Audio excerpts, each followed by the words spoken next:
Hello friends, welcome into another video. I'm DasFood, and today I wanted to do a bit of a stream of consciousness type of thing. I didn't want to come in with some set agenda for, hey, here's what we're going to, here's the points I'm going to make, I suppose I should say, right? What I wanted to do is I wanted to discuss the latest thing that was put out there from DBD leaks, in which they stated rather succinctly that the upcoming chapter will not be Five Nights at Freddy's. Now, could they be lying? Yes. Could they be misinformed? Yes. But on the same token, could they be telling the truth? Absolutely so. Maybe it's possible that Five Nights at Freddy's is not the DLC that's coming for the year 6 anniversary. And if that is true, that opens the door, right? So if you've been following this channel, maybe you've seen that I made a video where I predicted Pennywise from It to be the killer for year 6. Now, since then, I have cooled on that, and I have leaned more towards Five Nights at Freddy's because they keep posting, they being Dead by Daylight, keep posting the help wanted signs, which are not actually hiring people, but they're tongue-in-cheek, you know, they're jobs like feeding Maurice and things like that, so they're not actual help wanted signs, they seem to be leaning towards maybe something FNAF related. But this got me thinking, so if it's not FNAF, right? If it's not FNAF, and let's say it's not even It, right? Let's say it's neither of those two. Let's say it's not FNAF, let's say it's not It, let's say it's not Friday the 13th, it's not Until Dawn, it's not Candyman, it's not The Shining, it's none of these things that we've heard tossed around, right? I wanted to pose a hypothetical, and I'd be really interested to know how people feel about this, but what if, and I know it sounds crazy, what if the 6th anniversary chapter was just a real banger of an original chapter? Right? I mean, look, I know how it sounds because I know that, oh gosh, they're kind of hit or miss, and there's no doubt that behavior, they're definitely looking for the same type of clout they got from adding Resident Evil to the game, right? One reason that people have been talking about DBD dying for so long, and by the way, I've been guilty of falling into this trap of seeing the declining numbers, right?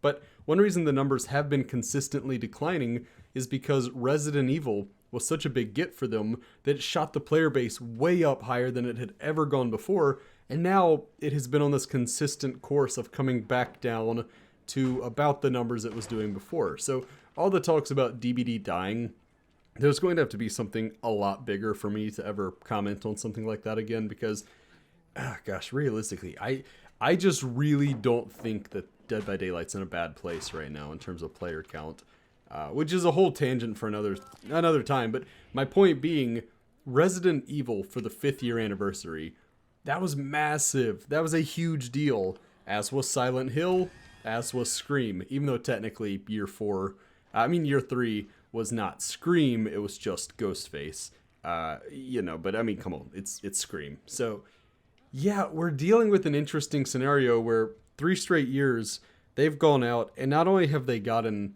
a license, but they've gotten some of the bigger licenses in the game.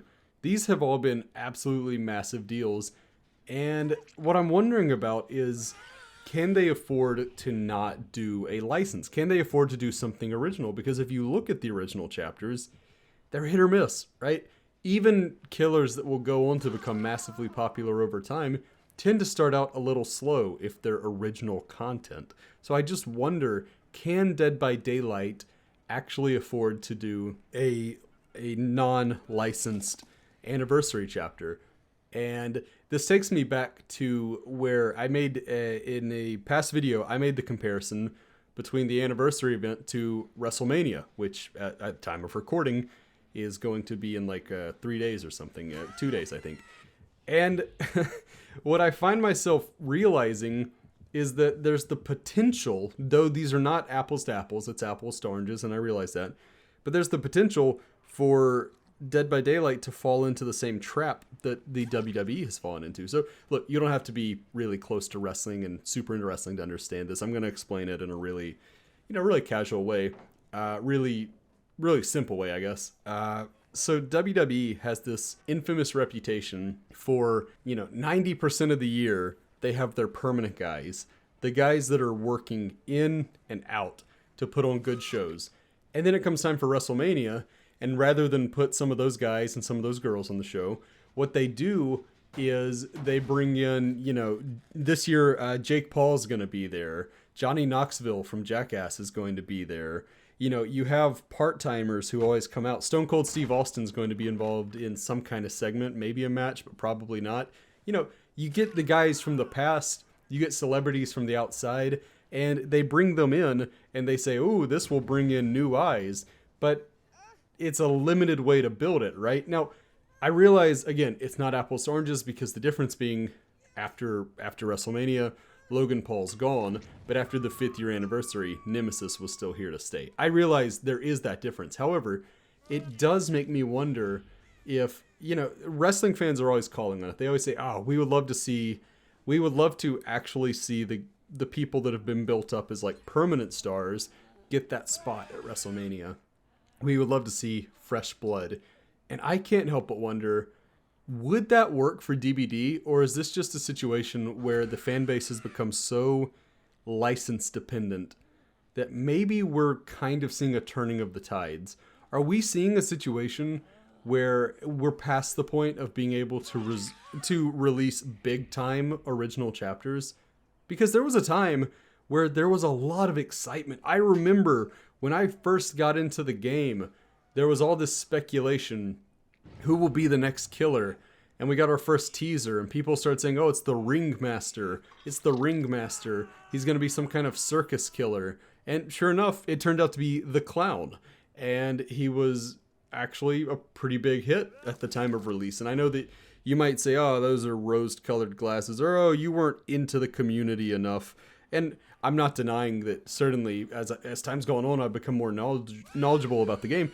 But the point stands that there was a time we used to get a lot more excited for original chapters than we do now. So forgive me, you're going to hear me clicking in the background because my mic picks up kind of everything right now. So I look back at original chapters, our last few here, which, by the way, out of the last 4 chapters, 3 of them have been licenses. So if they do another license, it's kind of interesting, isn't it? And if you go with the non-licensed, I'm sorry, you really have to go back quite a ways before you find a non-controversial one. So obviously, while I know some people love the artist, I have seen you in the comments, and as I always say, God bless you. I am so happy you enjoy the artist. She's not for me, but of course, I'm trying to be objective here. Her chapter was a bit of a dud, right? The map is cool, Jonah's cool, and some people really like the artist, but I don't think anybody's going to deny that it just kind of came and went and nobody really cared. Trickster got a very vocal minority of the fan base excited, but most people seemed rather unimpressed. I mean, there was no new map, nothing too exciting in terms of perks brought with him and Yun Jin. And then again, Trickster and Yun Jin were just kind of there. And obviously some people hated the K-pop aesthetic. I'm kind of torn on it. I mean, I'm not a K-pop guy. I don't listen to it. It's not my genre of music, but I'm one of those people that, I believe that every type of music can be art and can be genuinely amazing if performed correctly. So I'm sure I could find K-pop I was into if I just took the time. But either way, I understand that Trickster stands out from the other killers, but I don't know. I don't have a problem with him. Then you have the twins, who I love, but most people hate. Again, there's no map. People kind of hate the twins' power. And then I'm in agreement that I think the actual aesthetic for the twins, it's not great. It's kind of boring. I mean, you have this really cool body horror thing with Victor, but that's about it. So you got to go all the way back to the Blight, I think, to find one who people were pretty excited about. Felix, take him or leave him. I don't see him in many matches. I wish I saw him in more. He's a cool character. But in terms of the actual Blight, I think that was the last time we got an original chapter that got people thoroughly excited. And that was on a string of really, really good chapters. That was on a string of original chapters with the likes of the Blight, the Deathslinger, the Oni. I mean, you really had some bangers in there.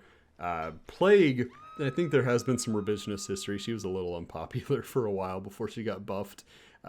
Unlike Legion, who was always popular in spite of being weak, and came before her. So, yeah, I don't know. I understand. I'm running at the risk of rambling here, but I kind of am worried. I'm kind of worried on 2 fronts. Firstly, I'm worried that we're becoming too license dependent, where the only time we really mark out and we really lose our, just lose our minds is when The Rock's music hits, or when, when Hulk Hogan's music hits, when you get the Hardy Boys back. These big names from the past come in. I worried the same thing is happening with DBD, right? I worry that we're not as excited for the artist or the trickster. We get a lot more excited when we hear that this recognizable property is coming in. And look, I understand the psychological aspect of that, right? I understand you already have a connection to, let's say Five Nights at Freddy's. Maybe you already have a connection to that, or to The Shining, or Amnesia, or something like that, right? I understand why, but then that's also my other fear, is the second one being, I worry that content creators like myself are feeding into this, because we love these speculation videos. I love making them, and then I love watching other people's speculation videos. And I feel like we've created this loop where we're always looking forward to the next license we might get. And I just kind of worry that this is not a healthy environment. Now, let me make it perfectly clear. When I say not healthy, I'm not saying it's toxic. I'm not saying it's problematic. I'm not saying it's morally wrong in any way. I just worry that we're putting so much pressure on the devs right now. And I know, if you say anything nice about behavior, I know that they get the community, they get the guillotine ready. But I worry we are putting so much pressure on them to constantly outdo themselves that it's just not sustainable. And that's where I want to, essentially the main plea of this video, the main thesis, is that I wanted to make a video where I said, hey, what if we made peace with the fact that maybe, just maybe, as unlikely as it seems, year 6 anniversary will not be a licensed chapter. That it will not be Alien, it will not be Friday the 13th, it won't be FNAF, it won't be Amnesia, it won't be Until Dawn, yada, yada, yada, yada. What if we just get a really cool original chapter? And I think there are two things with that. Firstly, there are two ways it could work, I should say.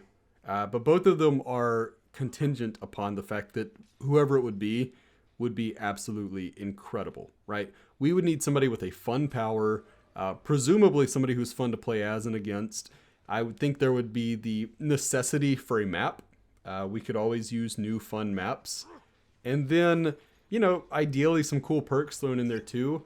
And if you do that, you're off to a great start, and it'll ultimately be remembered fondly, even if it doesn't move the needle as much as getting something like Jason Voorhees would.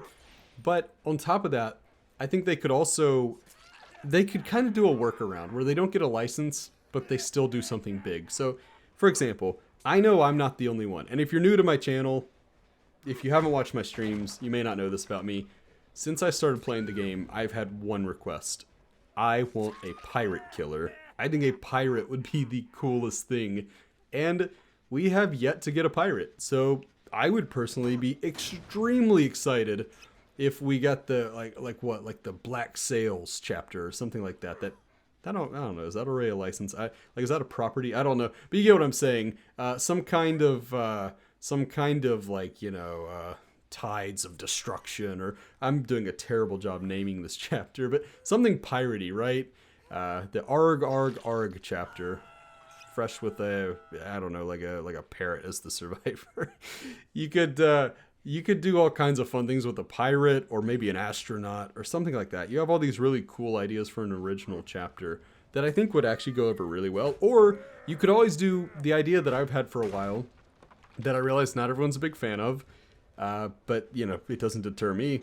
You could always just do a public domain chapter. Someone like Cthulhu, or someone like something from mythology. You could do something that is recognized and known, but not copyrighted. And I think that would be a good meeting in the middle, where you still get all the benefits of an original chapter, but it comes in with some name recognition. So, those are just my thoughts.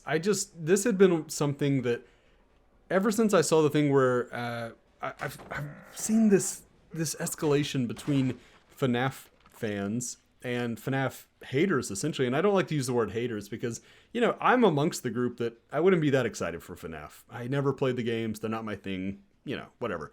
But I've seen some people who are so anti-FNAF that it feels aggressive. And I think we're kind of getting in this point where when we talk about upcoming chapters, we really lean heavily on licenses at this point. And I just kind of want to tell everybody, like, hey, start thinking about what the world looks like if maybe we don't get, you know, we don't get a licensed chapter, but we do get a pirate killer with a pirate ship map or like a tropical island map and maybe even a cool pirate survivor. What if they're both pirates? Can you imagine? Like, oh my gosh, it'd be so cool. But that's going to do it for me. I kind of had this one on my mind, and I know this was, as evidenced by the sentence breaks and all that, it's probably like, yeah, no, he didn't have a script for this one. But this was one that, excuse me, I'd been thinking about it, and I just really wanted to make a video. I really wanted to talk about it, and I wanted to see, I guess my question to you, because I like to end these with a question, right? If you've made it this far, first off, golf claps for you. Thank you for sticking around. And if you've made it this far, please tell me, please tell me what you would think if they did a non-licensed anniversary event. Is that a deal breaker for you? Is that a thing where you're like, oh no, I'm just not interested. I'm not nearly as excited. And by the way, let it be perfectly clear, I'm not judging you if that's true. I'm not trying to, make the comments lean a different way. I'm not saying, well, if you're a little poo-poo pants baby who only wants a licensed chapter, you listen here, you doo-doo hit. which is my version of being cruel to somebody, I guess. That's fine. If you are set on getting a licensed anniversary event, firstly, you're probably going to get your way. And secondly, that's perfectly fine.